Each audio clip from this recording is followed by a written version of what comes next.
The stars looked the same as always when Captain Jake Morrison stared out the window of his ship.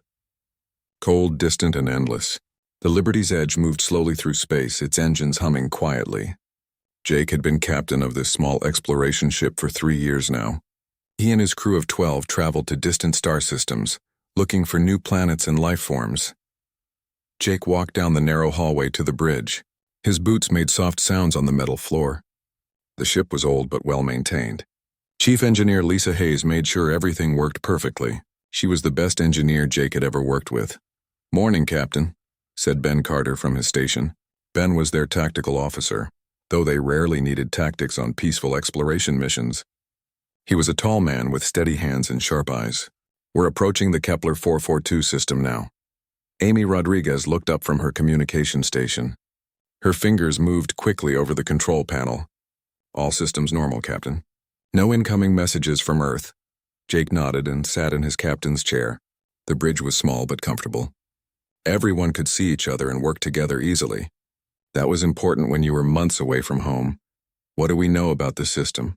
Jake asked. Ben pulled up information on the main screen. 4 planets. The 4th one shows signs of being suitable for life. Lots of water, good atmosphere. The Alterans live there, Jake smiled. The Alterans were humanity's first real alien friends. They looked like tall, thin people made of living crystal.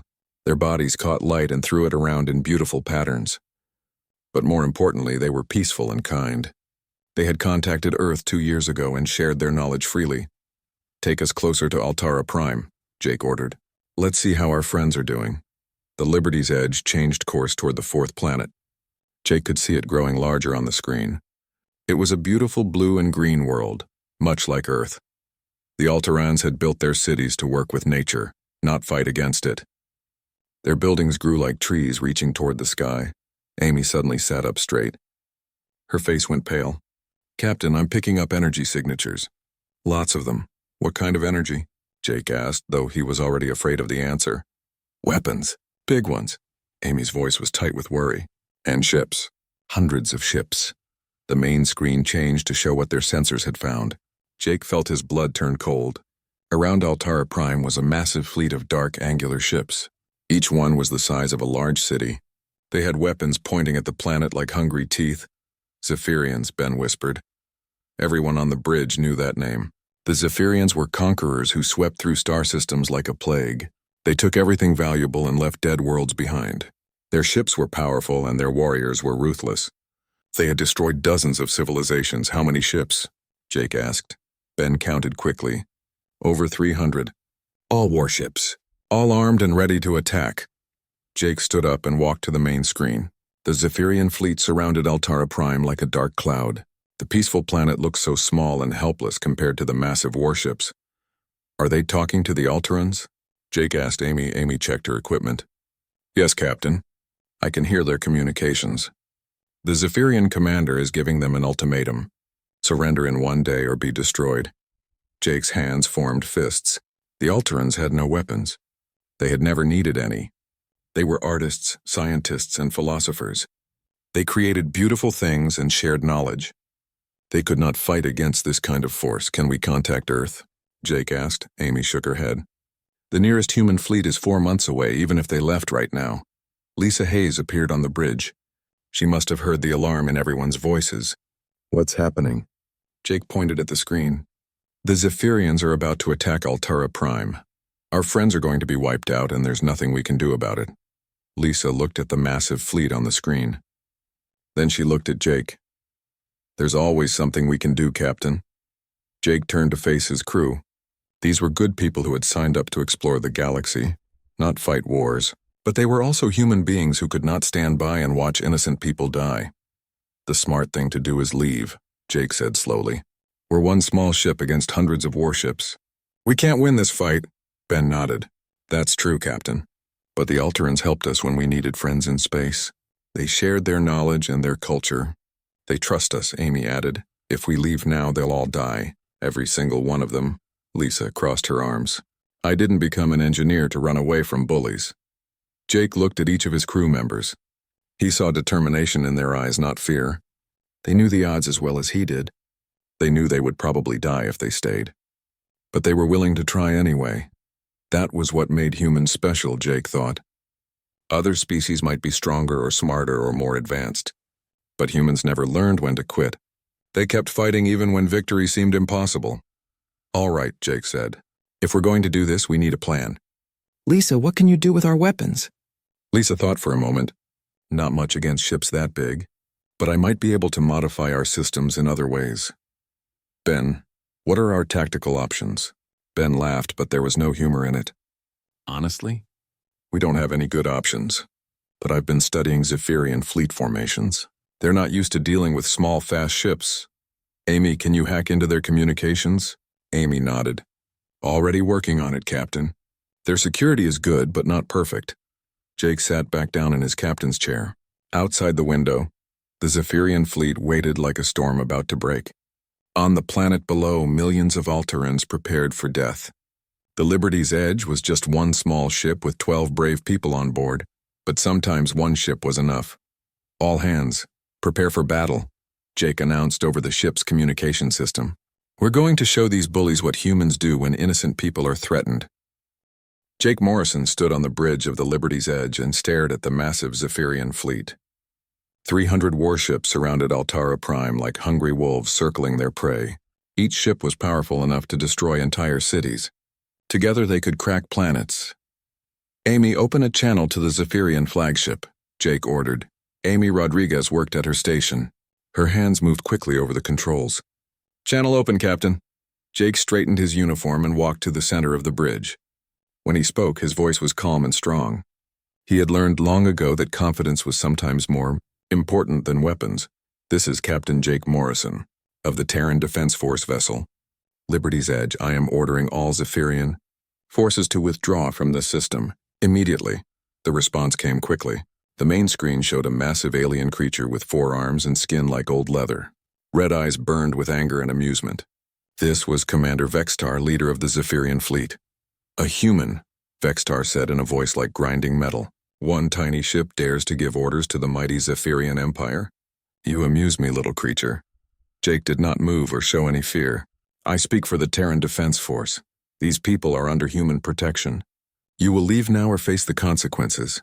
Vextar laughed, showing rows of sharp teeth. Look around you, human. I have 300 warships. You have one small exploration vessel. What consequences could you possibly threaten me with? Jake smiled. It was not a nice smile. The same consequences that have made humans feared throughout this galaxy. We don't abandon our friends ever. Feared? Vextar's eyes grew brighter with anger. Humans are new to space. You have no great fleet here. No powerful weapons. You are nothing but bugs that learn to fly between stars. Jake walked closer to the screen. Then why are you here, Vextar? Why bring 300 ships to attack one peaceful planet? Could it be that you've heard stories about us? For the first time, Vextar looked less certain. Stories mean nothing. Really? Then let me tell you a story, Jake said.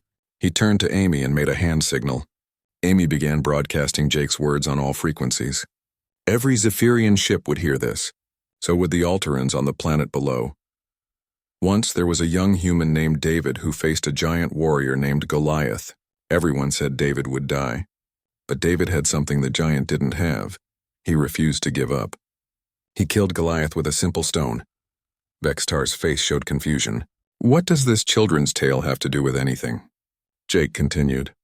Another time, a few hundred human soldiers held a mountain pass against thousands of enemies. They all died, but they made the enemy pay such a terrible price that their sacrifice saved their entire nation. Ben Carter worked quietly at his tactical station. Lisa Hayes had left the bridge to work in the engine room. Amy Rodriguez continued recording and broadcasting everything. More recently, Jake said, human colonists on Proxima 7 faced an army of raiders. They were outnumbered 50-1. They won by using their environment as a weapon. The raiders never came back. Vextar's claws clicked against his chair. These are just stories, human. They prove nothing. They prove that humans don't calculate odds the way other species do. We don't fight only when we can win. We fight when fighting is right. And protecting innocent people is always right. Jake could see that his words were having an effect, not just on Vextar, but on the other Zephyrian commanders whose faces appeared on smaller screens around the bridge. They had heard stories about humans. Stories about impossible victories and last stands that turned into legendary triumphs. You have 1 hour to leave this system, Jake announced. After that, we will consider you a threat to be eliminated. Vextar roared with laughter. 1 hour? You give me 1 hour? I could destroy your pathetic ship with one of my smallest weapons. Jake's smile never wavered. Then why don't you? The question hung in the air like a challenge. Vextar stared at Jake through the screen. Behind him, other Zephyrian officers whispered among themselves. They had come here expecting easy conquest.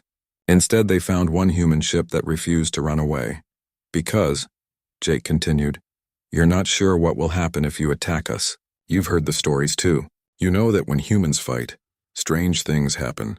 Impossible things. Things that military academies can't explain. Amy Rodriguez had been working at her station while Jake talked. She had broken into Zephyrian communications and was listening to their private channels. What she heard made her blood run cold. Captain, Amy whispered so only Jake could hear. This isn't just a conquest mission. They're testing us. They want to know if the stories about humans are true. Jake felt a chill run down his spine. The Zephyrians hadn't come just to destroy the Altarans. They had come to see what humans would do when faced with impossible odds. They wanted to know if humanity was really as dangerous as the rumors suggested. This changed everything. If Jake ran away, every human colony in space would be in danger. The Zephyrians would know that humans could be frightened off. But if he stayed and fought, Jake looked at his crew. Ben was ready at his station, hands steady on his controls. Amy continued her work, breaking deeper into Zephyrian systems. From the engine room, he could hear Lisa working on something that would probably violate several laws of physics. 1 hour, Vextar, Jake repeated. Use it wisely. The screen went dark. The Zephyrian commander had ended the communication. Ben turned to Jake. Captain, what's the plan? Jake sat down in his chair. Outside the windows, 300 massive warships waited in the darkness of space. On the planet below, millions of Altarans looked up at the sky and hoped for a miracle. We do what humans do best, Jake said. We improvise. Lisa's voice came over the communication system from the engine room. Captain, I need to talk to you about Protocol 7. Protocol 7 was a classified military doctrine that Jake had hoped never to use. It was designed for exactly this situation. One human ship facing impossible odds with innocent lives at stake. Do it, Jake ordered. Amy looked up from her station. Captain, I'm intercepting more Zephyrian communications. They're placing bets on how long we'll last. Some think we'll run. Others think we'll attack and die quickly. Jake stood up and walked to the window. The stars looked the same as always, but everything had changed. In 1 hour, he and his crew would either save the Altarans or die trying. There was no middle ground. They're all wrong, Jake said quietly. We're not going to run, and we're not going to die quickly. We're going to show them why one human ship is always enough. The hour passed like a countdown to doom. Captain Jake Morrison stood on the bridge of the Liberty's Edge, watching the Zephyrian fleet arrange itself for battle. 300 massive warships moved into attack formation, their weapons powered up and ready to fire. Lisa Hayes worked frantically in the engine room. She had been modifying their fusion reactors according to Protocol 7 specifications. It was dangerous work that could kill them all if she made one mistake. But Lisa had never made mistakes when lives were at stake. Ben Carter studied his tactical displays. The Zephyrian formation was perfect for destroying large, slow targets. Their commanders had fought many battles and knew how to win. But they had never fought humans before. Amy Rodriguez monitored communications from all over the galaxy. Word was spreading that one human ship was facing down an entire Zephyrian fleet. Some species were placing bets on how quickly the humans would die. Others were simply waiting to see what would happen. Time's up, Jake announced to his crew. All hands, battle stations. The Liberty's Edge came alive with activity. Every crew member moved to their assigned position. They had drilled for this moment, but no one had ever expected it to really happen. Commander Vextar's face appeared on the main screen. His red eyes burned with anticipation. Your hour is over, human. Have you come to your senses? Will you flee like a sensible creature? Jake adjusted his uniform and looked directly into the alien commander's eyes. The only thing fleeing today will be your ships, Vextar. But first, let me show you something. Jake gave a hand signal to Amy. She opened channels to every ship in the system and to the planet below.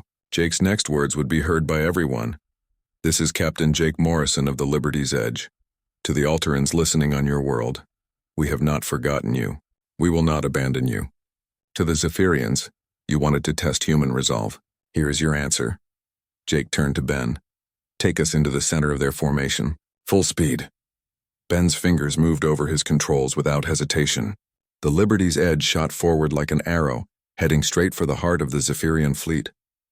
Vextar roared in surprise. Destroy them. All ships fire at will. The space around the Liberty's Edge exploded with weapons fire. Massive energy beams that could melt mountains reached out toward the small human ship. Missiles that could destroy cities streaked through the darkness. But Jake Morrison had learned to fly in Earth's asteroid fields, dodging rocks the size of buildings at incredible speeds. Ben Carter fed him targeting information and probability calculations. Together, they turned the Liberty's Edge into something that seemed impossible, a ship that could not be hit. The Liberty's Edge rolled and spun between the weapons fire. It dove under massive Zephyrian ships and climbed over others. Jake's flying was so precise and unexpected that the alien gunners could not predict where he would be next. Impossible, Vextar breathed, watching his ships fire everything they had at a target that danced between their weapons like smoke. But Jake wasn't just avoiding the weapons. He was following a specific flight path that Lisa and Ben had calculated together. At precise points in space, the Liberty's Edge dropped modified fusion reactor cores. Each one was set to explode at exactly the right time. What are those humans doing? Demanded one of Vextar's officers. They're dropping bombs, another replied. But they're too small to damage our ships. Vextar studied the pattern of explosions. The fusion cores were detonating in a specific sequence, but they seemed too weak to matter. Then his eyes widened as he understood what was happening. They're not trying to damage us, he whispered. They're using gravity. Each fusion explosion created a temporary gravitational distortion. Lisa Hayes had calculated the exact position and timing needed to turn these distortions into a trap. The massive Zephyrian ships designed for open space combat suddenly found themselves caught in artificial gravity wells. The beautiful formation that Vextar had arranged became a disaster. Ships that had been perfectly spaced for maximum firepower were now being pulled toward each other by forces they could not control. Captains shouted orders. Engines screamed at full power, but physics was stronger than their technology. The first collision sent shockwaves through the fleet. A massive Zephyrian battleship slammed into its neighbor, both ships erupting in explosions that lit up the darkness of space. The explosion created more gravitational disturbance, pulling other ships into the growing chaos. Retreat. All ships retreat, Vextar ordered, but it was too late. The Liberty's Edge continued its deadly dance through the fleet.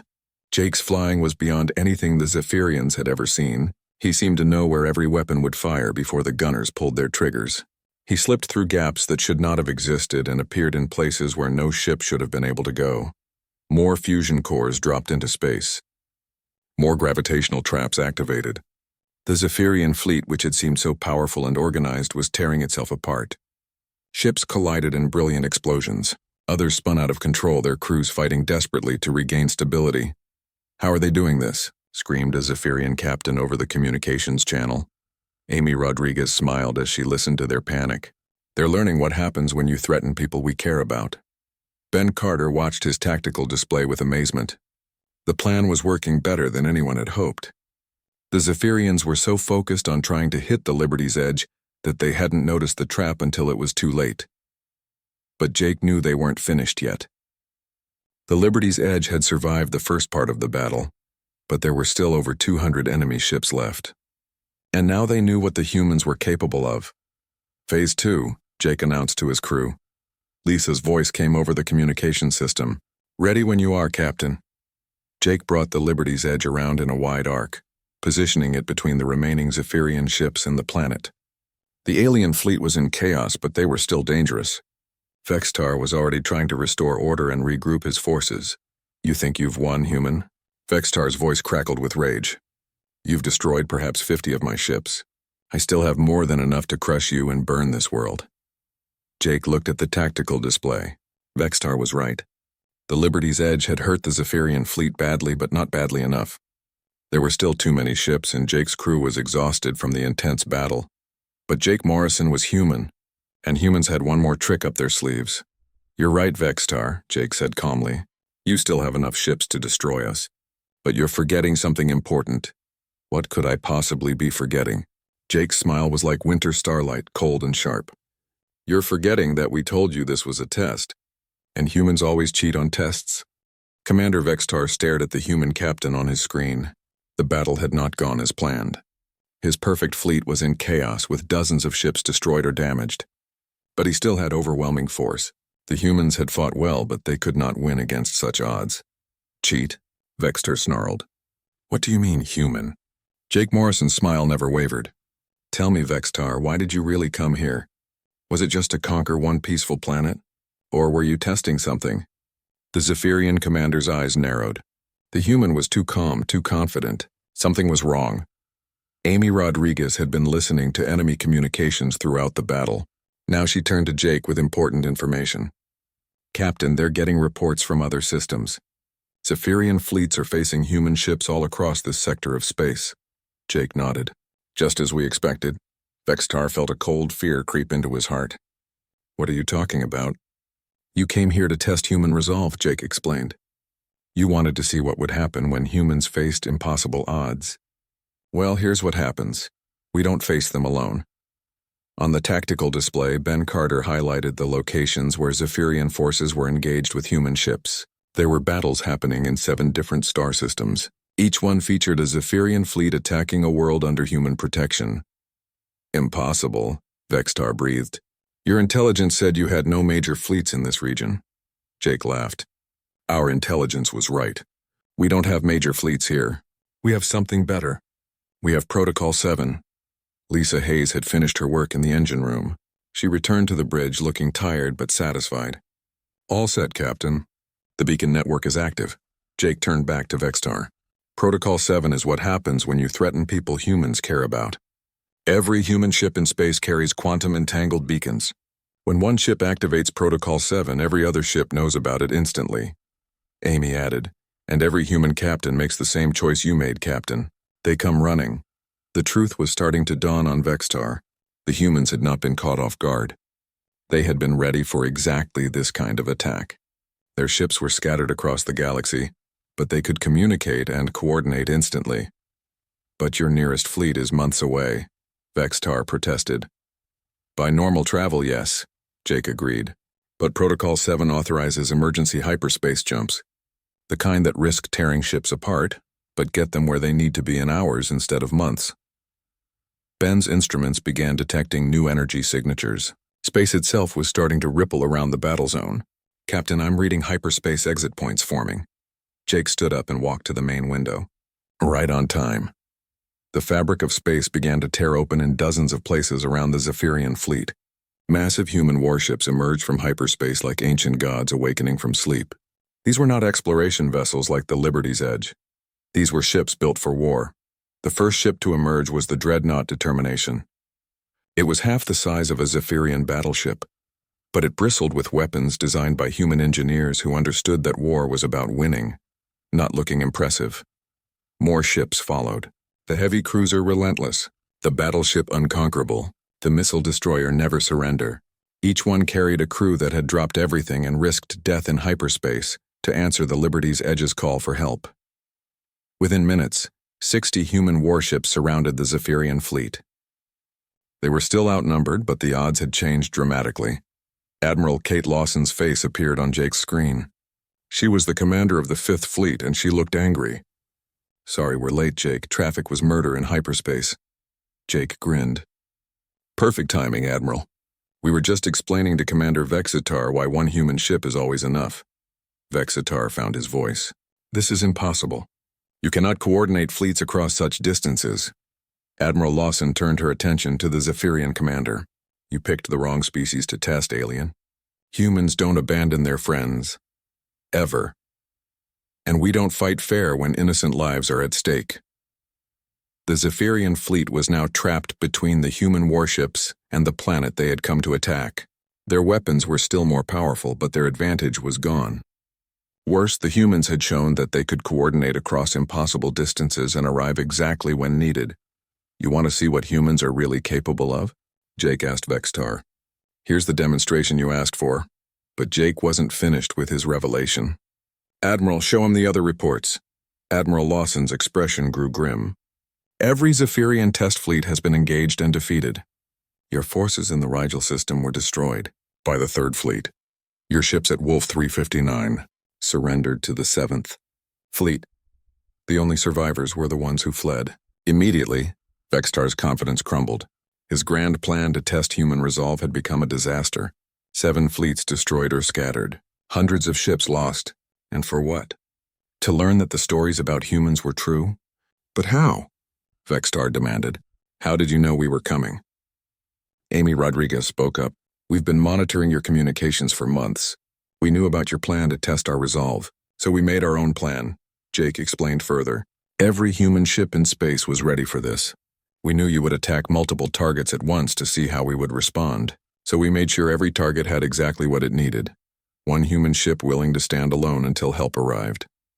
Ben added, The Liberty's Edge wasn't bait, Commander. We were the tripwire. Every human captain in space knew that if we activated Protocol 7, it meant the test had begun. Vextar looked around at the human fleet surrounding his ships. These were not the primitive beings his intelligence had described. These were apex predators who had turned his own test against him. What do you want? Vextar asked, his voice heavy with defeat. Jake's expression became serious. We want you to leave. All of you. Withdraw from every system you've attacked today. Return to your own space and never threaten our friends again. And if we refuse? Admiral Lawson answered that question. Then we show you what happens when humans stop playing nice. We've been holding back, Commander. This was just our opening move. The space around the human fleet began to shimmer with energy as their weapons powered up. These were not the improvised tactics that the Liberty's Edge had used. These were weapons designed to win wars against enemies exactly like the Zephyrians. Vextar realized that he was seeing only a fraction of human military capability. They had ships scattered across the galaxy, all connected by their beacon network. They could coordinate attacks across impossible distances and arrive anywhere they were needed. Worse, they fought not for conquest or glory, but to protect others. That made them unpredictable and extremely dangerous. I will withdraw my forces, Vextar said finally. But this is not over, human. My people will remember this day, Jake nodded. Good. Make sure they remember the lesson too. When you see one human ship, you're not seeing our weakness. You're seeing all of us. The last Zephyrian ship disappeared into hyperspace, leaving the Altara system in peace. The massive enemy fleet that had threatened to destroy an entire world was gone, scattered to the winds by forces they had not understood. Captain Jake Morrison stood on the bridge of the Liberty's Edge and watched the human fleet reorganize itself. Admiral Kate Lawson's ships moved with practiced efficiency, making sure the system was truly secure before they departed for their next assignments. Below them, Altara Prime sparkled in the light of its sun. The crystalline cities of the Altarans caught the sunlight and threw it back in patterns of incredible beauty. Jake knew that millions of beings down there had watched the battle, knowing their lives hung in the balance. Amy Rodriguez turned from her communication station. Captain, I'm receiving messages from the Altaran government. They want to thank us personally, Jake smiled. Tell them we were honored to help. That's what friends do. Ben Carter was studying the aftermath data from the battle. Captain, the Zephyrians lost over 100 ships across all 7 systems. Our losses were minimal. A few damaged ships, no one killed. Lisa Hayes shook her head in amazement. They brought overwhelming force to 7 different systems and lost every single engagement. How is that possible? Jake sat down in his captain's chair and thought about the question. Because they didn't understand what they were fighting. They thought they were testing our military strength, but they were really testing something much more dangerous. Admiral Lawson's face appeared on the main screen. She looked tired but satisfied. Outstanding work, Jake. You and your crew bought us exactly the time we needed to coordinate the response. Just doing our job, Admiral, Jake replied. No, you did much more than that. Every captain in the fleet watched what you accomplished here. 1 ship against 300, and you didn't just survive. You won. That's going to become a legend. Jake felt uncomfortable with praise. We had help, Admiral. The whole fleet was ready to respond. Admiral Lawson smiled. The fleet was ready because you were willing to stand alone first. That's what makes the difference, Jake. Anyone can fight when they have backup. It takes something special to fight when you think you're alone. After the Admiral signed off, Jake's crew gathered on the bridge. They had all been changed by what they had experienced. They had faced impossible odds and discovered something about themselves that they had not known before. "Captain," Amy said, "I've been monitoring galactic communications. Word about what happened here is spreading everywhere." "What are they saying?" Jake asked. Amy pulled up reports from across known space. "The Centauri Republic is calling it the day humanity showed its true face. The Vegan Confederacy is asking for mutual defense treaties. Even the Rigelians are requesting formal diplomatic contact." Ben added, "The military analysis reports are interesting too. Every major power is revising their estimates of human capabilities upward." Jake read through some of the reports.